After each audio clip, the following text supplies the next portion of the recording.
When it comes to setting up your e-mountain bike suspension, there is one key part, and that is sag. Today's video, we're taking a look at how to set the sag on your rear air shock to ensure you get the most out of your full suspension bike when you hit the trails. So today, for this video, I've roped in someone pretty special. This is Greg from TF Tune Suspension. He is an absolute fountain of knowledge when it comes to suspension setup and tuning. Some might even say a guru. So he's going to talk you through everything suspension today. What on earth is sag? So sag is how far or how deep the bike will sit into its stroke with the combined bike mass and your body mass. So if I set my sag wrong, I've got the bike either too soft or too hard. How on earth is that going to affect my ride? What are we going to experience? Well, it's a bit of a dramatic way of showing you, but swing your leg over and you'll see. Right, okay. So this, oh my God. I don't think I can even pedal this thing. That's it, bottom bracket's sumped out, Yeah. head angle's all wrong. Yeah. Just everything about the bike is not the way that Canyon designed it. So it's a real dramatic way of showing, but basically it's just entirely wrong. Yeah. So, and on vice versa, if I was going to have it too much, you know, not enough sag, what's it going to do to the bike? You will sit right up at full travel pretty much. Yeah. The whole bike will just, it just won't move. So any bump you hit in the trail, any roller, any kind of trail feature, you just bounce off of it. Right. So the kind of sag point, this 25 to 30% depending on what the manufacturer recommends, is super important because that's what they've designed the bike to ride at most of the time. So Greg, you've mentioned 20 to 30% sag. How do I go about measuring that on this bike then? So if we use the shock as an example first, you can kind of use a number of methods of ways of getting that figure. Each shock has an eye-to-eye measurement, and that is simply the centre of this eyelet to the centre of this one. Right. Common is like 215, 200, 210. Yeah. And then the stroke is the amount that it moves. So basically, if you this is part of the shock. Absolutely, like the travel down here. So if you measure it at rest, at full extension, then sit on it and take the next measurement, take one from the other, and then you've got your percentage of sag. Right, okay. Alternatively, you can use a travel indicator here. Right, so that's like the rubber band. The little rubber band, that's it. Use that as your indication. Make sure that you're up against the body of the shock, the can of the shock, you sit on it. You can kind of physically see it's about 30% of that shaft, or take a measurement with a steel rule. Yeah. Or alternatively, rock shocks in particular have been real helpful, and they've laser etched the sag markings on the side of the body. Okay, cool.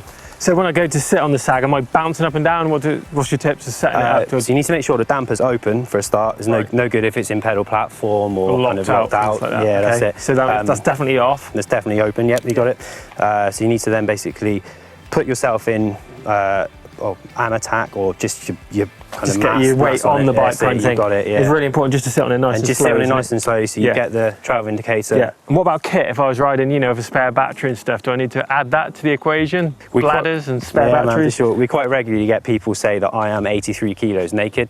Right. Don't tend to ride naked, but so it's one of those things. Make sure you're kitted like you'd be riding. So if you ride with tools, a belt, a pack, whatever it is, have all that on as well, because that's all suspended mass.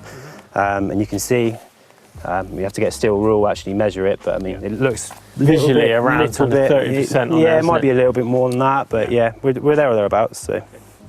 So one real important thing to remember when you're setting the sag or pumping up a shock is that all the suspension companies have gone to these larger negative volume air springs, and it's super supple over small bumps, like real responsive. They sit a little bit lower into the travel, but the overall suspension performance is better. Right.